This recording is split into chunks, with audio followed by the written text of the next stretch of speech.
জয় নিতাই জয় গৌর শুধু ভক্তবৃন্দরা, যারা যারা শ্রীমদ্ ভাগবত গীতা শ্রবণ করে অবশ্যই যে গীতার একটা শ্লোক খুব গুরুত্বপূর্ণ।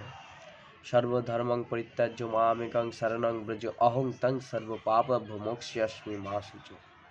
অর্থাৎ সমস্ত কিছু বিচার বুদ্ধি বাদ দিয়ে ভগবানের শ্রীচরণে শরণাপন্ন হও।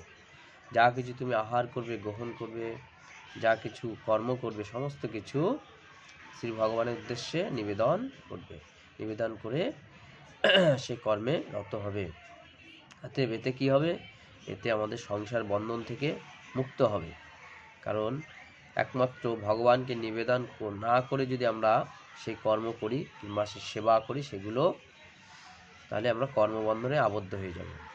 এই জন্য শ্রী ভগবানের চিন্তা, ভগবানের নামে কর্ম অর্পণ করলে কি হবে? আমরা কর্মবন্ধনে আবদ্ধ হব না। একমাত্র মনুষ্যজনিতে কর্ম। আর দেখো, যখন একটা জীব এই পৃথিবীতে আসে, তখন মুঠো করে আসে, তার কর্ম নিয়ে আসে আগের জন্মের ফল।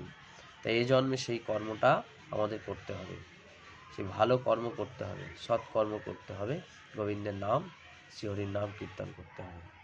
জয় নিতাই জয় গৌর।